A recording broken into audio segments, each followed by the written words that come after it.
स्वागत है आपका। मैं हूं आपके साथ आशीष पांडे। वक्त हो चला है आपके पसंदीदा शो चक्रव्यूह का। एक ऐसा मंच, एक ऐसा दर्पण जो ना सिर्फ सवाल उठाता है बल्कि उन सवालों की परतें भी खोलता है। चक्रव्यूह, जहां हम उन मुद्दों पर बात करते हैं जो सीधे आपकी जिंदगी, आपकी सुरक्षा और आपके हक से जुड़े हैं। हमारा मकसद साफ है, आपको जागरूक करना, आपको सतर्क रखना, ताकि आप ना बने किसी धोखे, किसी छल या किसी चाल का शिकार। यह शो है आपकी आवाज, आपकी ताकत और आपके हक की पहचान। तो आइए आज के एपिसोड की शुरुआत करते हैं, जहां सच सवालों से टकराएगा और जवाब रोशनी की तरह सामने आएगा। और चक्रव्यूह में सबसे पहले बात होगी उन सोसाइटी की जहां पर आए दिन किसी ना किसी परेशानी की तस्वीर देखने को मिलती है, जिनकी वजह से लोगों को परेशानी का सामना करना पड़ता है। आखिर उन सोसाइटी के लोग किस तरह से परेशान हैं, आपको दिखाते हैं इस रिपोर्ट में।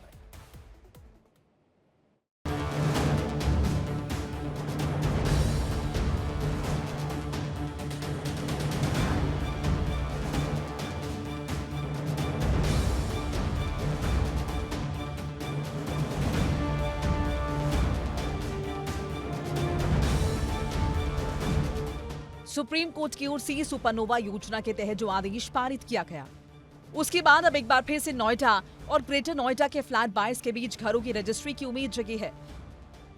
सुप्रीम कोर्ट ने सुपरनोवा प्रोजेक्ट के आईआरपी को भंग करते हुए 3 सदस्यीय कमेटी गठित की है, जो यहां के अधूरे काम को पूरा कराएगी और फ्लैट्स की रजिस्ट्री कराकर फ्लैट बायर्स को उनका मालिकाना हक दिलाएगी। इस समय हम लोग इको विलेज 1 सोसाइटी में हैं। इसमें करीब 7,000 के आसपास फ्लैट हैं, जिसमें से करीब 5500 ऐसे फ्लैट हैं जिनकी रजिस्ट्री अभी तक नहीं हुई है। और जो उसके रेजिडेंट हैं, जो उसके फ्लैट बायर्स हैं, वो एक लंबी लड़ाई रजिस्ट्री के लिए लड़ रहे हैं। सुपरनोवा में जो सुप्रीम कोर्ट का ऑर्डर हुआ, जिससे फ्लैट बायर्स में एक उम्मीद जगी है, और यहाँ भी फ्लैट बायर्स से पूछते हैं कि रजिस्ट्री हो, इसके लिए वो क्या कर रहे हैं, और नहीं हुई है तो क्या समस्याएं उनके सामने आती हैं। मैम, आपका नाम, फ्लैट और रजिस्ट्री आपके फ्लैट की हुई है या नहीं हुई है, क्या है? हाँ, मेरा नाम निशी गुप्ता है और मैं A2006 से हूँ। अभी यहाँ पिछले 15 साल से हमने फ्लैट खरीद रखा है और 8 साल मुझे रहते हो गए हैं। रजिस्ट्री का कोई नाम नहीं है, गवर्नमेंट भी कोई एक्शन नहीं ले रही है। बिल्डर भागा भागा घूमता है, कोई मीटिंग कुछ भी नहीं करना चाहता है। ऊपर से और भी प्रॉब्लम्स आती हैं, डेली रूटीन में भी, बात करने के तरीके में भी कुछ भी यहाँ समाधान नहीं है। ऊपर से ऐसा लगता है हम लोग अपने ही घर में किराएदारों की तरह रह रहे हैं। और भी रजिस्ट्री के लिए तो बहुत बड़ी बात है। ये बहुत बड़ा मुद्दा है कि इतने साल हो गए हैं, 15 साल घर लिए। हमारे जैसे कितने लोग हैं जो बिना रजिस्ट्री के हैं और जो लोग अभी जिनको फ्लैट भी नहीं मिले हैं। तो ये कुछ एक्शन। तो बिल्डर कहता क्या है कि रजिस्ट्री क्यों नहीं करा पा रहे हैं? बिल्डर तो कुछ कहता ही नहीं है सर। हम तो ये चाहते हैं कि बिल्डर के खिलाफ भी कुछ गवर्नमेंट एक्शन ले। ये क्या है, मतलब बिल्डर गवर्नमेंट से बड़ा तो नहीं है ना, उसको एक्शन लेना चाहिए। और नहीं ले रहा है तो उसको मतलब पकड़ के लाना चाहिए, हम लोग साथ बिठाना चाहिए, कुछ तो बात करे। कोई फेस नहीं करता है यहाँ। तो एक बात बताइए, जैसे कि बिल्डर यहाँ पर आपके लोग कह रहे हैं कि फेस नहीं करता है, तो मतलब बिल्डर का तो ऑफिस तो है, वो तो वहाँ बैठता है और उसकी मेंटेनेंस कंपनी आपकी सोसाइटी में काम भी कर रही है। तो ऐसा कैसे हो सकता है कि बिल्डर या उसके लोग पकड़ में नहीं आ रहे हैं? वो इसलिए क्योंकि अगर हम लोग कोई मीटिंग करना चाहते हैं तो सबसे पहले तो उनके गनमैन ये सब रहते हैं। ये सब पूरा डरावना यहाँ पे माहौल बना हुआ है। कोई बात करने की, अगर हम लोग बात करने की, मीटिंग करने की कोई प्लान करते हैं, उसको पूरी तरीके से ठप कर दिया जाता है। कुछ भी यहाँ कोई नहीं सुनता है। केवल यहाँ एक डरावना, बिल्कुल गुंडों वाला राज है यहाँ पे। देखिए, गवर्नमेंट को आज से नहीं, इसको कम से कम 10 साल पहले से एक्शन ले लेना चाहिए था। या जब से इसको लगा कि ये भगोड़ा होने वाला है, जो बिल्डर है, तो उसको इमीडिएट एक्शन लेना चाहिए था। पता नहीं क्यों ये वेट करते जा रहे हैं और आगे कोई समाधान की कोई आशा ही नहीं दिख रही हम लोगों को। अभी कुछ सुप्रीम कोर्ट में चल रहा था, लेकिन सुप्रीम कोर्ट भी कोई एक्शन नहीं ले रहा है। तो मुझे तो लगता ही नहीं क्या मिली भगत है या क्या है, गवर्नमेंट भी नहीं समझ पा रही है कि क्या। और जो इसका मेन जो मुझे लगता है कि इसके ऊपर जो बकाया है, उसके कारण से गवर्नमेंट कोई एक्शन नहीं ले। गवर्नमेंट सोच रही ये अपना बिल पे करे या जो भी है इसका, लेकिन इसके पास ये अपना इंसॉल्वेंट का वो हाथ खड़े कर दिए कि हमारे पास तो कुछ है ही नहीं, तो इसकी जितनी भी संपत्तियां हैं इसको क्यों नहीं धरते हैं? इसका संपत्ति जब्त की जाए, इसको बिल्कुल जो है खोखला करके इसको भगा दिया जाए। ठीक है, तेरी तेरी संपत्ति जब्त करते, तब ये कुछ आगे काम बढ़ेगा, वरना कुछ होने वाला नहीं। गवर्नमेंट जब तक कुछ इस पे कड़ी एक्शन नहीं लेती है, तब तक कुछ नहीं होने वाला है। यहाँ की रजिस्ट्री के लिए यहाँ के जो फ्लैट बायर्स हैं उन लोगों ने भी कोर्ट का दरवाज़ा खटखटाया है। जानते हैं कि इन्होंने कोर्ट से क्या मतलब मांग की है और अभी कोर्ट का क्या स्टेटस है। सर, मैं 2010 में अपना फ्लैट बुक कराया था, मैं संजय शर्मा D2 403 में, और 2010 में इन्होंने 2015 से पोजीशन देना चालू किया और यहाँ पे, और करीब 1200 फ्लैट का पोजीशन दिया इन्होंने और रजिस्ट्री भी कराई। उसके बाद 2017 के बाद अचानक प्राधिकरण ने या बिल्डर ने बिना कोई नोटिस के रजिस्ट्री बंद कर दी, जिससे आज तक हम लोग करीब आप ये देखिए कि 10 साल हो गए और 10 साल में एक भी फ्लैट की रजिस्ट्री 2017 के बाद 8-9 साल के बाद तक कोई भी फ्लैट की रजिस्ट्री अभी तक नहीं हुई है। और करीब 7000 फ्लैट का यहाँ पोजीशन हो चुका है, कब्ज़ा मिल चुका है, और हम लोग इसलिए मजबूर हैं 5500 फ्लैट बायर जिनकी रजिस्ट्री नहीं हुई है, क्योंकि हमें EMI और बैंकों को लोन देना पड़ता है, तो हम किराए पे रह रहे थे, तो इसलिए हमें मजबूरी में लेना पड़ा। और बिल्डर ने हमें ब्लैकमेल करके और हमसे सारे पैसे ले लिए कि अभी आपकी रजिस्ट्री करा देंगे, और जबकि प्राधिकरण का सैंक्शन प्लान है, लैंड यूज़ उन्होंने बिल्डर को दिया और सारी मॉनिटरिंग प्राधिकरण की थी, फिर भी इस प्रकार का बिल्डर ने क्यों ऐसा किया हम लोगों को समझ में नहीं आता है कि 2-3 साल तक मिली भगत करके और फिर ये इंसॉल्वेंट हो गए। और हम लोगों की रजिस्ट्री हम दर की ठोकरें खा रहे हैं, कभी DM ऑफिस में जा रहे हैं, कभी हम मुख्यमंत्री जी से गुहार लगा रहे हैं, कभी हम प्राधिकरण के चक्कर काट रहे हैं, कभी बिल्डर के दफ्तर जा रहे हैं, और कोई किसी प्रकार का सुनवाई नहीं होता।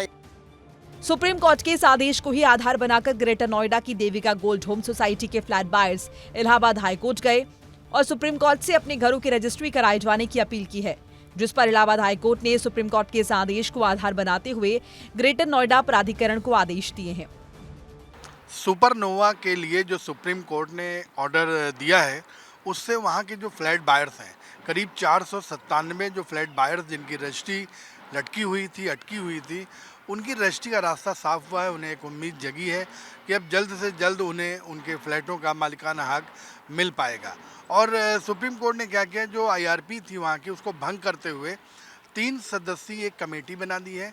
वो कमेटी ही जो अधूरा निर्माण है उसको पूरा कराएगी, उनके फ्लैटों का रजिस्ट्री कराएगी, लोगों को उनके फ्लैटों का मालिकाना हक दिलाएगी। इससे अब क्या हुआ है कि जो ग्रेटर नोएडा और नोएडा के जो फ्लैट बायर्स हैं, उनमें एक उम्मीद जगी है और वो न्यायालय की ओर लोगों का रुख बहुत तेज़ी से हो रहा है।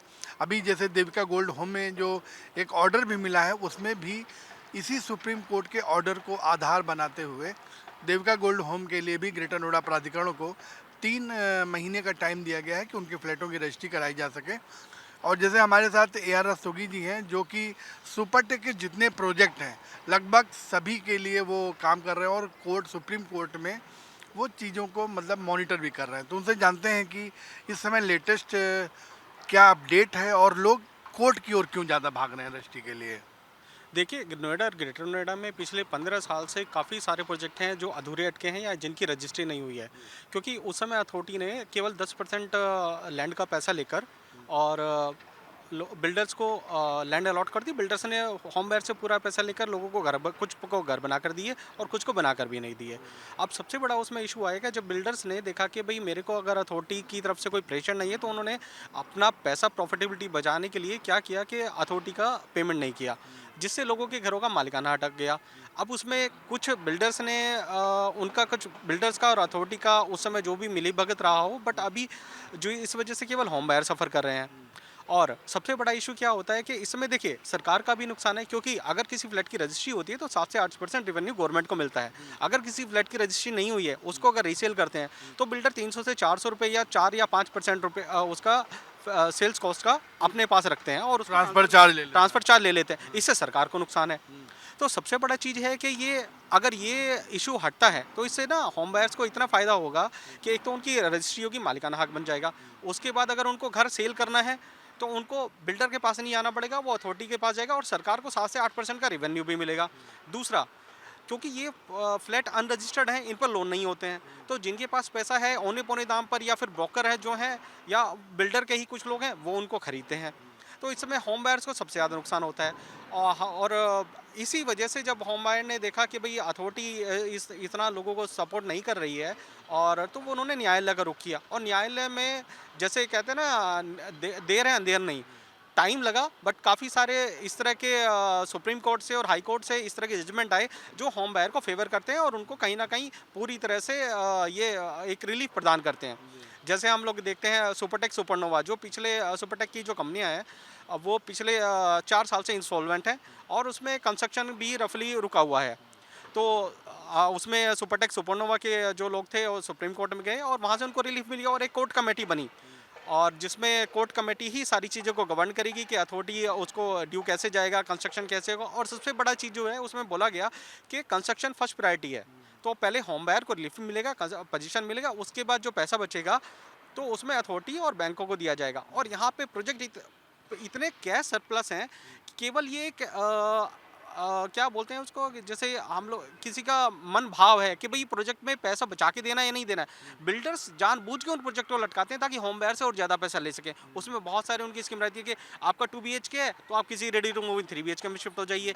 पहले किसी ने 3,000 रुपये पर स्क्वायर फीट में बुक किया तो अब उसको 5,000 रुपये पर स्क्वायर फीट ले रहे हैं। तो जो होम बायर तरसते हैं, कुछ लोग ऐसा करते भी हैं। तो ये बेसिकली एक इस तरह का प्रक्रम है कि जिसको जो तड़प रहा है उसको और ज़्यादा तड़पा के, उसको कुछ सब्जेबाग दिखा के उससे और पैसा किस तरह से मतलब देखा जाए वसूला जाए। कि बिल्डर का एक नेक्सस है, वो चाहता है कि जिससे जो फ्लैट बायर्स है उससे वो बाहर निकलने ना पाए। हाँ, बिल्कुल। ये एक माया जाल है कि भाई आप अथॉरिटी, बैंक, सबवेंशन और इन सब बीच के बीच में फंसे रह जाएं।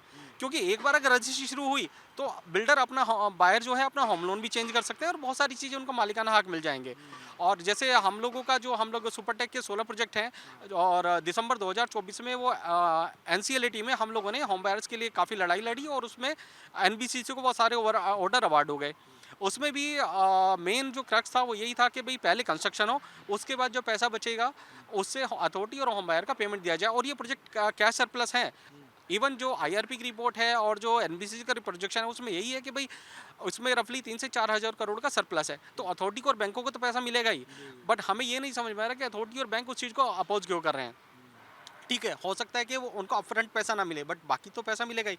अगर बिल्डर इसमें ये दिखाता है, बिल्डर ने पिछले 15 साल से घर नहीं बना के दिए, बट फिर भी वो दिखा रहा है कि इन प्रोजेक्ट में 9,000 करोड़ सरप्लस है, तो अगर बिल्डर दिखा रहा है 9,000 करोड़ सरप्लस है तो वो पैसा फिर कहाँ जाएगा? वो बिल्डर की जेब में जाएगा। हम तो अथॉरिटी को बोलते हैं कि अथॉरिटी इन प्रोजेक्ट को टेक ओवर करे। नोएडा और ग्रेटर नोएडा की सोसाइटी में रहने वाले लोग अब अपने फ्लैट्स के मालिकाना हक के लिए लड़ाई लड़ने को तैयार हो गए हैं।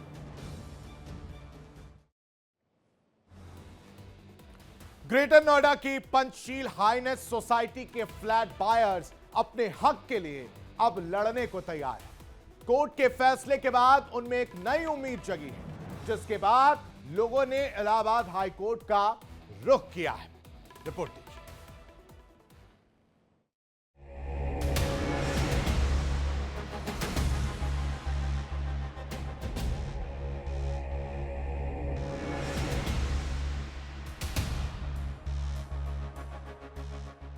सुप्रीम कोर्ट के आदेश को ही आधार बनाकर ग्रेटर नोएडा की देविका गोल्ड होम सोसाइटी के फ्लैट बायर्स इलाहाबाद हाईकोर्ट गए और अपने घरों की रजिस्ट्री कराए जाने की अपील की है, जिस पर इलाहाबाद हाईकोर्ट ने सुप्रीम कोर्ट के आदेश को आधार बनाते हुए ग्रेटर नोएडा प्राधिकरण को स्पष्ट आदेश दिए हैं कि 3 महीने के अंदर नियमानुसार प्रक्रिया की शुरुआत करके और फ्लैट बायर्स को उनकी रजिस्ट्री का रास्ता साफ किया जाए।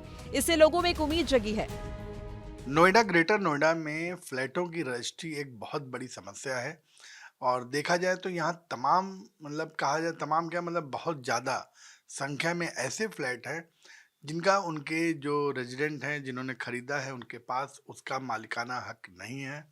उसमें कहीं पे बिल्डर की लापरवाही है, तो कहीं जो रेजिडेंट कहते हैं कि प्राधिकरण जो है गंभीरता से उन मुद्दों को नहीं ले रहा है। इसलिए जो रजिस्ट्री का मामला है, इसके लिए लोग लगातार संघर्ष कर रहे हैं। और अभी हाल ही में देविका गोल्ड होम सोसाइटी के जो लोग हैं, जो वहाँ के निवासी हैं, उन्होंने हाई कोर्ट का रुख किया और कोर्ट से कुछ ऐसा डिसीजन मिला है जिससे बाकी सोसाइटियों में भी उम्मीद की किरण जगी है। तो हम लोग जानते हैं कि वो कैसे कोर्ट में क्या ऑर्डर हुआ, क्या इन लोगों ने अपील की थी। तो हमारे साथ नेफोमा के जो मुख्य संरक्षक दीपक दुबे जी साथ में हैं, उनसे जानते हैं कि आखिर देविका गोल्ड होम से क्या अपील की गई थी और क्या उनको ऑर्डर मिला है। तो एक चीज़ ये पहले कि रजिस्ट्री की जो समस्या है वो कितनी व्यापक है, और ग्रेटर नोएडा वेस्ट की अगर हम बात करें खाली, तो लगभग कितनी फ्लैटों की संख्या होगी जिनकी रजिस्ट्री उनके पास नहीं है।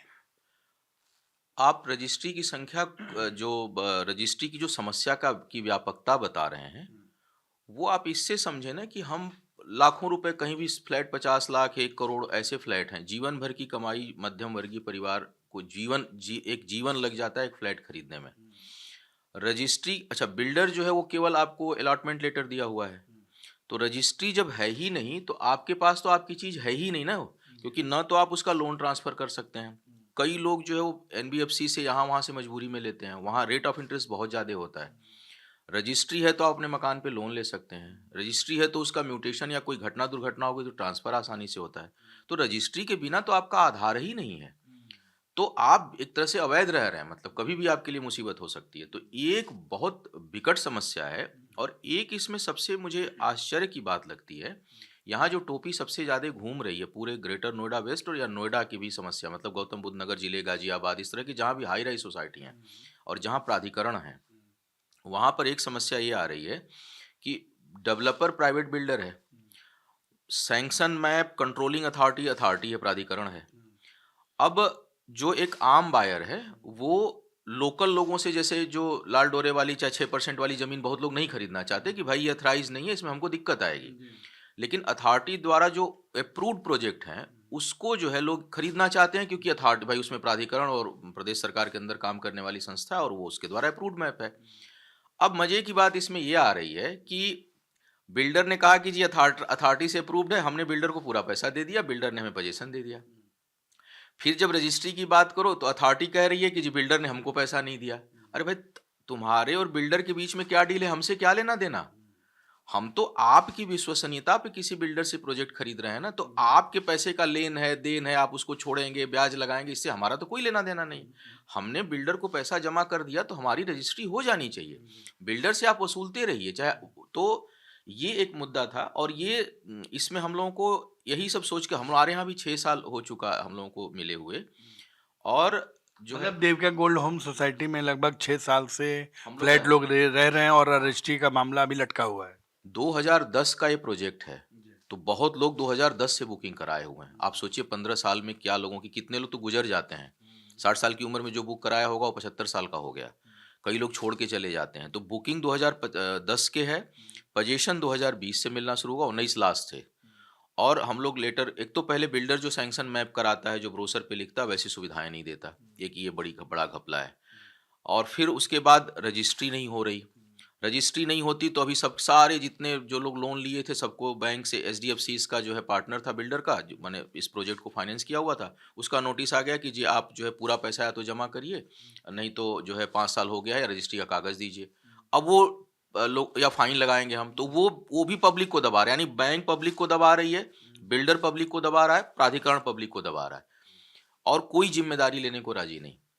अब ऐसे में हम लोग जो है वो गए, कितना पत्र लिखा गया कोई वो नहीं, तो हमने एक याचिका दायर की माननीय हाई कोर्ट में कि साहब पैसा हम लोग दे चुके हैं, जीवन भर की कमाई, बच्चों का भविष्य और अपना भविष्य दांव पर लगा हुआ है, बैंक यहाँ से हट चुका है, कोई भी बैंक अब फाइनेंस नहीं कर रहा, तो अब औने पौने दाम में अगर किसी को इमरजेंसी आ जाए तो वो घर बेचे, हमारे घर पे हमको लोन नहीं हो सकता, हम ट्रांसफ़र नहीं करा सकते, लिहाजा कृपया आप जो है एक जो भी आपको उचित लगे एक समय सीमा दे दें, क्योंकि ये लोग लटका रहे हैं, वो कह रहे हैं पैसा नहीं दे रहे, वो कह रहे मेरा निकल रहा है, हम लोग झूल रहे हैं, हम लोगों की कोई गलती ही नहीं है। और इसमें एक जो सबसे बड़ा जो रोल हुआ वो हुआ 16 दिसंबर का माननीय सुप्रीम कोर्ट का एक जजमेंट पूरा भी नहीं है, लेकिन उसमें ऑब्जर्वेशन आया है सुपरनोवा के मामले में, और उसी के आलोक में ये माननीय हाई कोर्ट ने फैसला हमें भी दिया, जिसमें यहाँ कुछ फ्लैटों को दिया गया है। 497 फ्लैट जो हैं वहाँ पे ये बात हुई है, उसमें माननीय सुप्रीम कोर्ट ने कहा है कि आपका बिल्डर से क्या लेना देना है, इसका असर बायर्स पे नहीं पड़ना चाहिए। जिन बायर का बिल्डर के यहाँ पेमेंट क्लियर हो, उसकी रजिस्ट्री आप इंस्टेंट ओपन करिए। वहीं इलाहाबाद हाईकोर्ट के वकील संतोष कुमार सिंह ने देविका गोल्ड होम सोसाइटी के फ्लैट बायर्स की अपील पर आए आदेश की जानकारी दी। दीपक कुमार दुबे बनाम अन्य ने पारित आदेश दिनांक 7 जनवरी 2026 के क्रम में माननीय उच्च न्यायालय ने यह निर्देश दिया है कि देविका गोल्ड होम्स के जो आवंटी हैं उनके सबलीज डीड के निष्पादन के संबंध में प्राधिकरण द्वारा 3 माह के भीतर निर्णय लेना सुनिश्चित किया जाए। इस निर्णय के पीछे जो हमारा आर्गुमेंट था कि सिमिलर आइडेंटिकल मैटर में ऑनरेबल एपेक्स कोर्ट ने यह निर्धारण किया है कि सबलीज डीड के निष्पादन में अगर कोई देयता बिल्डर के द्वारा शेष रह गई है तो भी प्राधिकरण द्वारा एनओसी देने में आपत्ति नहीं की जाएगी। I have read the relevant paragraph. The paragraph 7 Roman 8, the development authority including Noida are directed to process all approval and license expeditiously without demanding the previous dues to be clear. इस स्थिति में जो दीपक कुमार एवं अन्य आवंटियों द्वारा writ याचिका माननीय न्यायालय में योजित की गई थी, उनका ये कहना था कि वो 19 से आवंटी के रूप में वहाँ पोजीशन के साथ फ्लैट में रह रहे हैं, लेकिन बिल्डर के लापरवाही और प्राधिकरण के एनओसी न देने के कारण उन लोगों के पक्ष में सबलीज डीड का निष्पादन नहीं किया जा सका है। तो माननीय उच्च न्यायालय ने इस पे यह निर्णय पारित किया है कि इनके प्रकरण का निस्तारण 3 महीने के भीतर ग्रेटर नोएडा प्राधिकरण सुनिश्चित करेगा। ग्रेटर नोएडा वेस्ट की पंचशील हाईनेस सोसाइटी के लोगों ने इस मामले पर बताया कि रजिस्ट्री ना होने से जहां एक और हमें मालिकाना हक नहीं मिल पा रहा, दूसरी रजिस्ट्री के पेपर बैंक को ना दे पाने की वजह से बैंक ने हमारे लोन पर 2% का इंटरेस्ट बढ़ा दिया है। ग्रेटर नोएडा वेस्ट में करीब 60-70 सोसाइटीज़ ऐसी हैं जिनमें रजिस्ट्री की समस्या है। लोगों ने अपनी ज़मीन की जो मतलब जीवन की जो कमाई है, कई लोगों ने तो ज़मीन बेच करके भी पैसा दिया हुआ है, फ्लैट लिया है, लेकिन उनके पास उनका मालिकाना हक नहीं है। वो प्राधिकरण और बिल्डरों के बीच में ऐसा जूझ रहे हैं और झूल रहे हैं कि उनको यही नहीं समझ में आ रहा है कि कब उनकी समस्या का निराकरण हो पाएगा। देविका गोल्ड होम्स में जो ये कोर्ट से एक ऑर्डर मिला है, उससे लोगों को थोड़ी सी उम्मीद ज़रूर जगी है कि शायद कोर्ट से ही उनको कोई रास्ता मिल पाए। तो बाकी सोसाइटीज़ भी अब कोर्ट जाने का निर्णय ले रही हैं, आपस में जो है वो मन बना रही हैं कि जब कोर्ट हम लोग जाते हैं तो शायद हो सकता है कि अथॉरिटी और बिल्डर कुछ सुनवाई करे।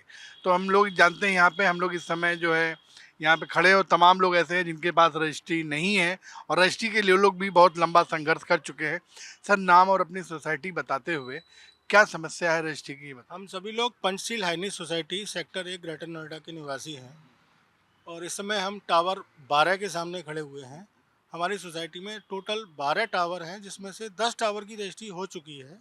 2 टावर चूँकि बाद में बने थे, जिसमें लगभग 324 फ्लैट हैं, जिनकी रजिस्ट्री के लिए हम लोग पिछले कई वर्षों से संघर्षरत हैं। बिल्डर से कई बार गुहार लगा चुके हैं, अथॉरिटी में कई बार गुहार लगा चुके हैं, लेकिन हमें कहीं से भी कोई न्याय की आशा की किरण नज़र अभी तक नहीं आ रही है। इसके अतिरिक्त हम लोगों ने जो लोन लेकर के बैंकों से पैसा दे करके फ्लैट लिया, बिल्डर को तो हम पूरा 100% पैसा दे चुके हैं। इसके अतिरिक्त 2.5 लाख रुपया लगभग प्रति फ्लैट वासी स्टाम्प का भी खरीद के रखा बैठा हुआ है। वो पैसा बिल्कुल डम पड़ा हुआ है। नहीं तो स्टैम्प का पेपर अभी क्यों खरीद लिया गया? ये बिल्डर ने हमको फोर्स किया था कि हम आपको पोजीशन तभी देंगे जब आप 2.5 लाख रुपए का स्टाम्प खरीदेंगे, हमको दिखाएंगे। तो उसकी फ़ोटो की कॉपी जमा की हुई है और अब बैंकों ने भी प्रेशर क्रिएट किया हुआ है और 2% अतिरिक्त ब्याज, फर्ज करो किसी का 9% या 10% पर लोन सेंक्शन हुआ था, तो अब 2% एक्स्ट्रा हमको लोन देना पड़ता है। अभी जैसे मैंने कल पढ़ा और आज भी समाचार पत्रों में कि देविका गोल्ड में माननीय उच्च न्यायालय ने एक स्पष्ट निर्देश ग्रेटर नोएडा अथॉरिटी को दिया हुआ है और 3 महीने में उनको रजिस्ट्री की प्रक्रिया पूर्ण करनी है।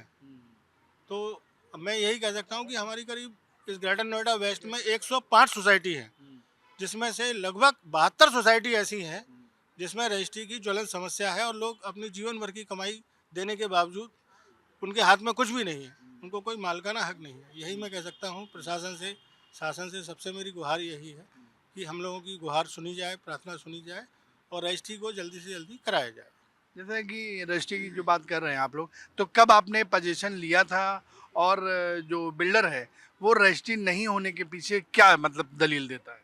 ये हम लोगों ने बुक किया था 2019 में और लगभग ये ऑलमोस्ट 6 ईयर्स हो गया है और 6 साल से हम लोग स्ट्रगल कर रहे हैं, जिसकी वजह से सबसे बड़ा मुसीबत ये है कि 90% लोग बैंक लोन से लिए हुए हैं और उसका इंटरेस्ट बढ़ गया है, किसी का टेन्योर बढ़ गया है, 20 साल का लोन था 25 साल हो गया, किसी का जो EMI 32,000 की थी वो 35,000 हो गई। तो इस तरह से लोगों को इसका बहुत बड़ा झेलना पड़ रहा है हिट। तो मतलब क्यों बढ़ गया होगा ये लोन का या मतलब इंटरेस्ट या टेन्योर, क्या मतलब कारण था? बिकॉज क्योंकि हम लोग रजिस्ट्री का पेपर बैंक में नहीं दे पा रहे हैं। विदाउट रजिस्ट्री वो कहता है मॉर्गेज क्या है, तो ये तो आपकी कोई मॉर्गेज कुछ रखे नहीं हो आप, तो ये पर्सनल लोन हो गया, तो उसके अकॉर्डिंग वो लोग चार्ज करते हैं। फिर कुछ जो PNB हाउसिंग फाइनेंस और या उस टाइप के जो भी हैं संस्था, वो लोग उस पर पेनल्टी भी लगाते हैं 1000 का कि आपने रजिस्ट्री का पेपर 2 साल हो गए नहीं जमा किया। तो ये अब हम किसके पास जाएँ? हम अथॉरिटी के पास भी जा चुके हैं, बिल्डर के पास भी जा चुके हैं, लेकिन अब हम लोग के पास कोई ऑप्शन नहीं है और ये बहुत बड़ा एक इशू है जिसको मतलब नॉर्मल लोगों के लिए इसके जिन्होंने लगभग ये 50 लाख और 60 लाख का मकान लिया और उनको स्वामित्व नहीं मिला। सुपरटेक की कई सोसाइटीज का मामला सुप्रीम कोर्ट में चल रहा है क्योंकि सुपरटेक के सभी प्रोजेक्ट पूरे करने के लिए सारे प्रोजेक्ट NBCC को हैंडओवर होने थे, लेकिन बिल्डर की आपत्ति के चलते ये मामला अभी फिलहाल सुप्रीम कोर्ट में है। इस पर एक बार फिर 20 जनवरी को सुनवाई होनी है। Bureau report, India daily. और इसी के साथ चक्रव्यूह में अभी के लिए बस इतना ही। आप बने रहिए इंडिया डेली के साथ, क्योंकि इंडिया डेली अब आपके स्मार्ट टीवी पर भी मौजूद है। इंडिया डेली 24/7 अब इन सभी प्लेटफॉर्म पर लाइव